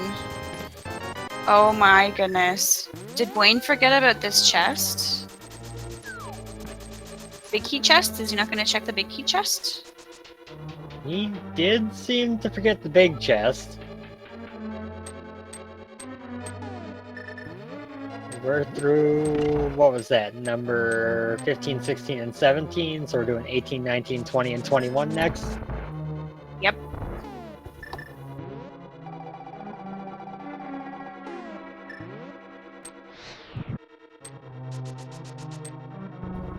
Oh man. If the bow is in big key chest, or I keep saying big key chest.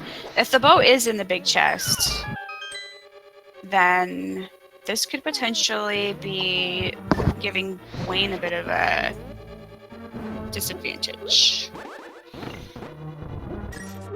Yeah, he could route back to it after the compass room here, but it's not the most efficient way to do it. 20 bucks, 3 bombs, piece of heart. Oh! Okay. That was chest number 21. So if you guessed chest number 21, congratulations. You won the bow guessing game. So with that, at an hour and 34-ish minutes, Buane has entered go mode. Also, I guess it's my turn to state, I swear I'm not a witch. Didn't you say it would be in the tile room? I did. I was slightly off, but one chest ain't too far. I figure I better cover my bases here. I think it would have been bad if the bow ended up not even being in Ganon's tower. That's always the most interesting way for that to go, but especially with Lunchtime's extra checks there, that was very, very unlikely. Well, there were still Desert and Pod that potentially could have held the bow. Oh, never mind, not the Pod. The Pod.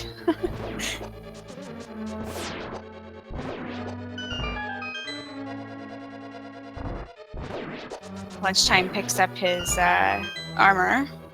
Red mail. Buane is just mashing his way through this gauntlet. Gets to Lemel 2. Nice thing about the gauntlet is it's the same every time. You don't have to worry about random factors anymore, except for a little bit of movement. So by the time you played as much as these two I'm sure have, you're pretty well versed with it.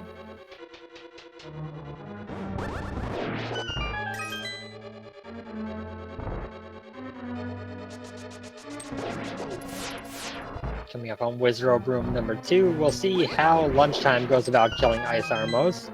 Looks like he might be going with just plain sword strats. Yeah. He has the golden sword, but with having the beams there, they weren't doing much damage. Lost a few hearts, so now he's able to actually just use the sword.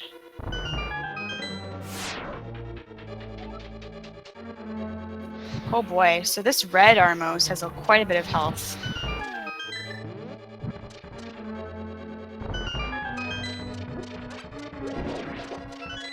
Buane remembering to grab his key, he is going to be heading up to everyone's dear friend, Moldorm II.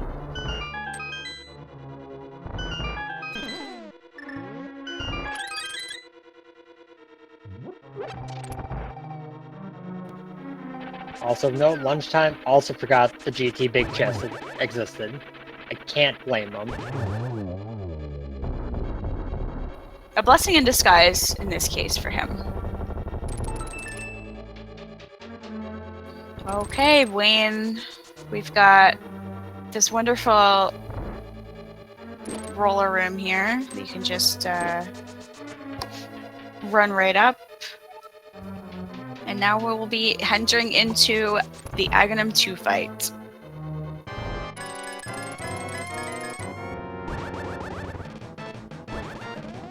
Not a bad first setup, only gets one hit out of it though. Wasn't ideal, but could have maybe squeaked 2 out of there. Gets a double on the second phase. Alright, Lunchtime just picked up his bow.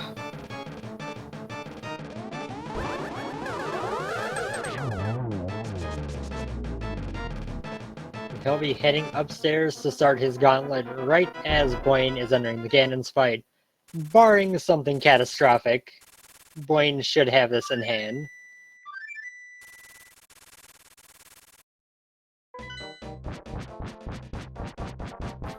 Yeah, I think there's about a 5-minute difference between the two runners right now.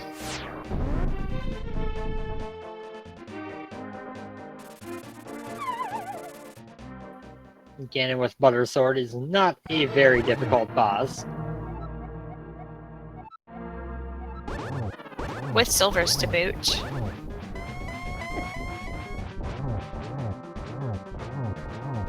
Just takes 6 slashes for the first 2 phases. Buane has gotten a few extra hits in there. Just, you know, to let Ganon know what he thinks of him.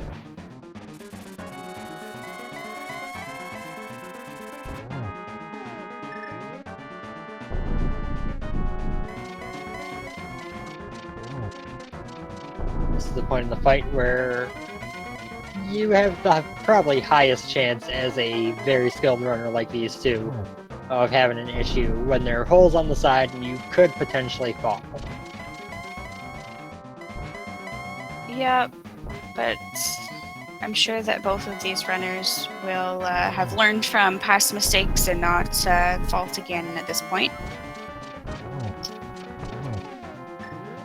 Alright, so we got a double in this first cycle of Ganon here.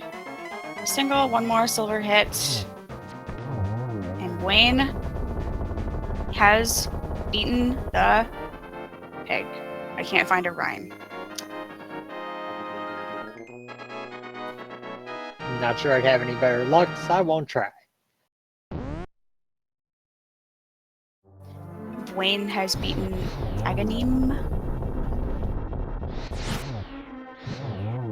And Buane does take the victory in this game 3 with an official SRTV time of 1 hour 40 minutes and 7 seconds.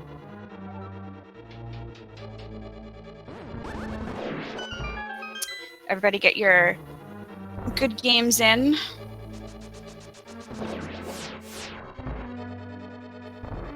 And I gotta say, other than that bow location, that was not a bad seed. Everything else was pretty straightforward.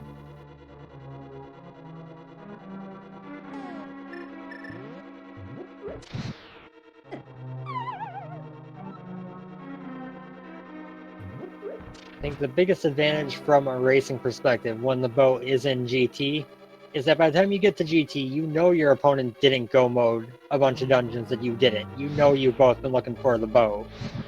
And that means that you can kind of breathe a little bit easier.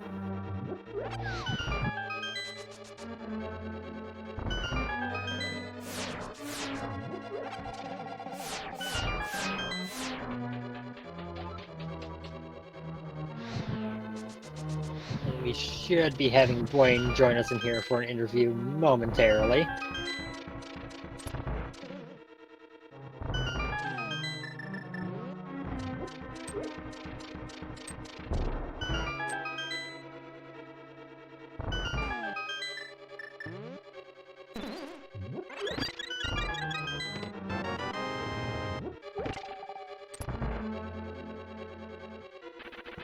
And here he is, our winner, Buane. GG, sir.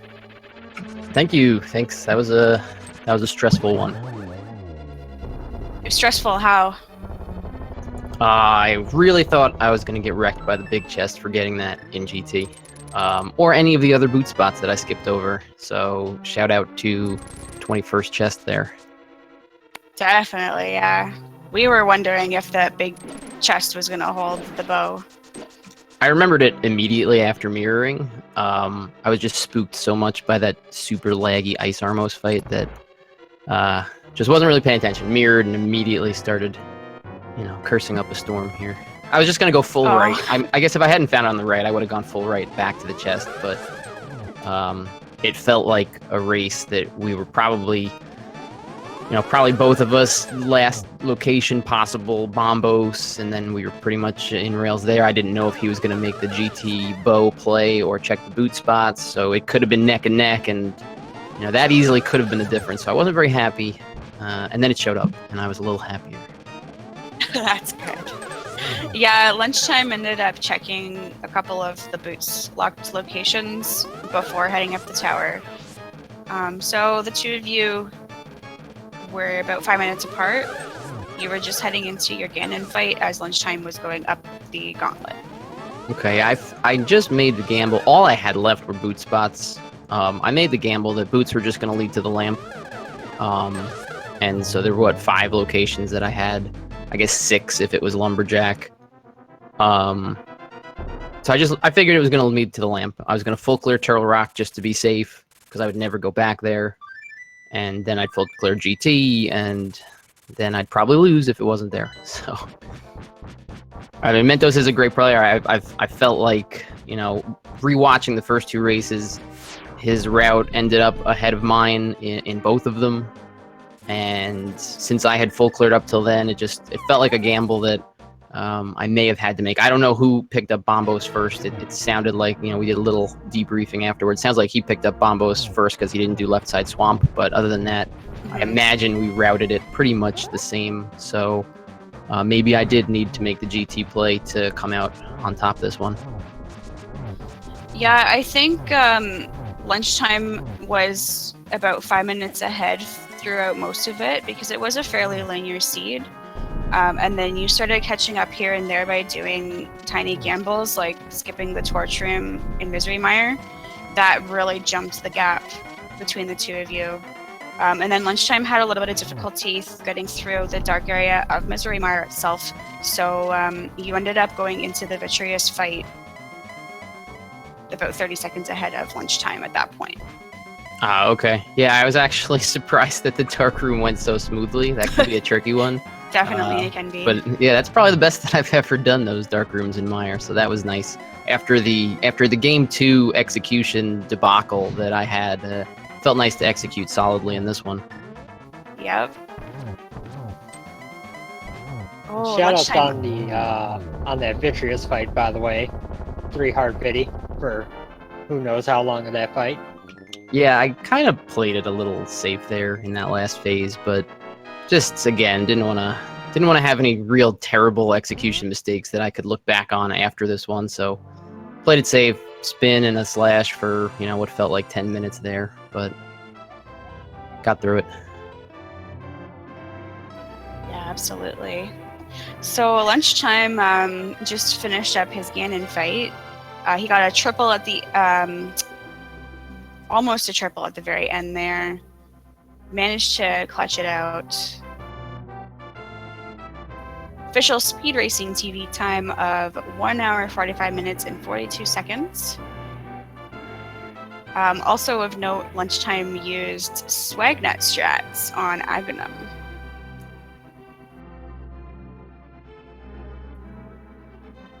So he wins chat's hearts by doing Swaggin' 2. Whereas That's the real prize here. Whereas Buane will now be heading into round of 32, and you'll be going up against either Gerda or Yagamoth. Yeah, I think How do you feel about that? they play a little later today. I can get some advanced scouting in. Just kidding. I know my advanced scouting already. They're both really good. So They sure are. whoever, you know, there's no free passes in the entire brackets. Obviously, anybody who got to the brackets knows what they're doing. And certainly by this point, there are only top runners left. You know, even just beating lunchtime feels like a pretty big accomplishment. He's super good. I went back and looked at our SRL race history before the round started, and he was coming out on top in most of the races that we had participated in together. If not for a mistake on Ganon in the first game, we're probably not even playing today. I'm probably out 2-0, so a little bit of luck gets me through here. And now it's just going to get harder and harder from here on out. So anything beyond now is kind of just gravy. It's been tons of fun in the tournament, and I'm sure even if I get wrecked by Gerdo or Yaga, it'll be still a pretty fun experience. Yeah, you know what? Being even in the top 32, being in the top 64 even of the 512 people that were originally signed up for this, with a waiting list as well, that is huge. Yeah, and there's been so many good players that, you know, haven't exactly made names for themselves yet, maybe don't even race that much on SRL, but clearly the explosion of rando popularity has a lot of people just playing offline, honing their skills there, and tons of people showed up for this tournament who are really pretty good. I mean, when there were some 2 and 4 bracket matches in the Swiss where, you know, you had guys hovering the Moldorm gap at the end. So the next tournament we have is only going to have even more top players, and it's going to just become something that you know, any win you take practically in any tournament from this point forward is going to be an accomplishment. Absolutely. Getting into the tournament even is going to be an accomplishment moving forward. Yeah, it's a great time for rando. Absolutely it is. And with there being the live rando event, we've even got more to look forward to. Yeah, it's just, whenever you turn around, there's plenty of rando happening on speed gaming everywhere else. So it's it doesn't seem to be stopping anytime soon. I feel like there'll be a day where there's no random races going on. Everyone's going to be super confused. Yeah. Get everybody hooked and then take away the supply. That's rude.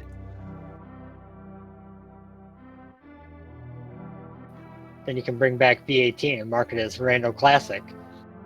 That would be interesting going back there. Non-progressive items. Let's see some sub 60 finish times with those versions.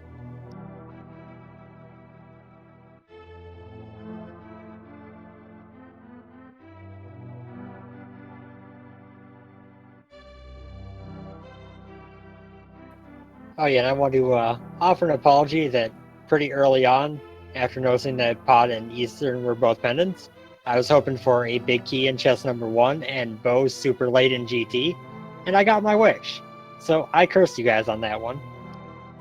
You know, I started the tournament. I might have even put it into the questionnaire they sent out that I wanted to see Bo in GT once. And I actually saw Bo and GT in the first race of the Swiss. It was in Tile Room, of all places. So I was closing in on Bo and Tile Room again to kind of bookend the matches in the tournament so far. Always fun to see, those weird kind of situations you don't get yourself into. We had a caneless seed in game 2, and now a bowless until the end of GT seed here. And just to add some salt in the wounds, it gave you that big key in chest number 1. So of course it did.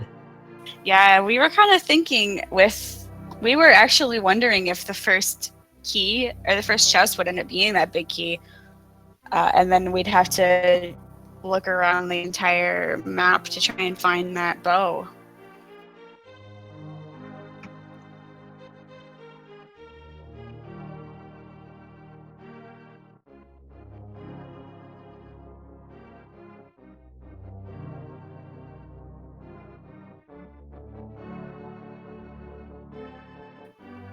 I don't see anything from lunchtime coming in yet. I don't know if he wants to come in for an interview or not.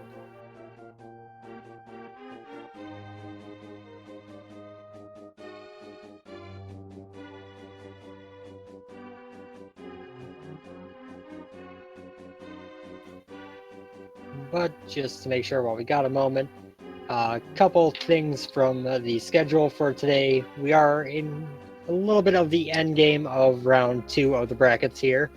We have Andy versus Sonic that started about an hour and a half ago. I got to assume that's almost done by now. And then at 1:30 p.m., so about an hour from now, we've got I'm Hubeless versus Lyra GG on Speed Gaming 3. An hour after that, we've got Kyong92 versus Error.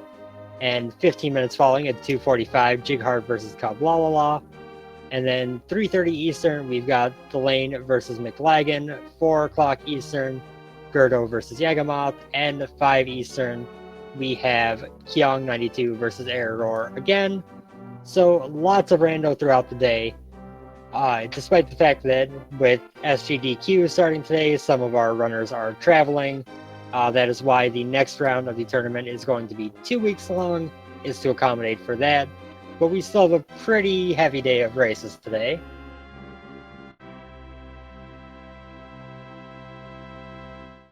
Yeah, absolutely. And we're also going to be seeing SGDQ, Summer Games Done Quick, starting up pretty shortly as well. And I know that there's a lot of people in chat that are really looking forward to that happening.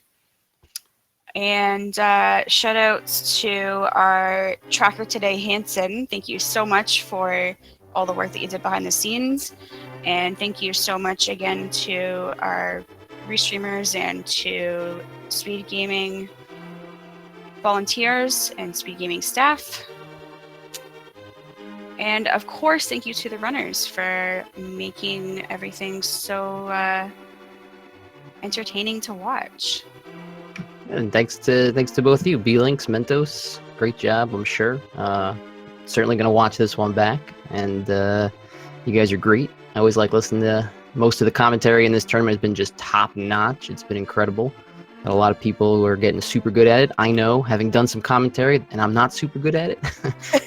It's more impressive to be able to handle the commentary well than it is to be able to play the game well, in my opinion. So maybe I'll get there one day. But thanks to both of you, GGs, and it was a great experience running against Lunchtime. He's a great player. Yes, thank you so much.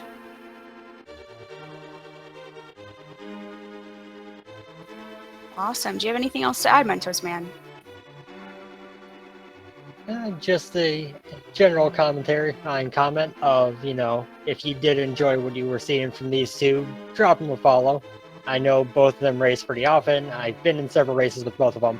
So I know they're both pretty good at this game. If you enjoy watching this game, they're probably worth a follow. And then also a thank you, B-Links, for joining me this morning. It has been a fun time. Definitely a fun time. So with that, I think we'll wrap it up. To everyone watching, thank you for tuning in, and we'll see you next time. Goodbye, everybody.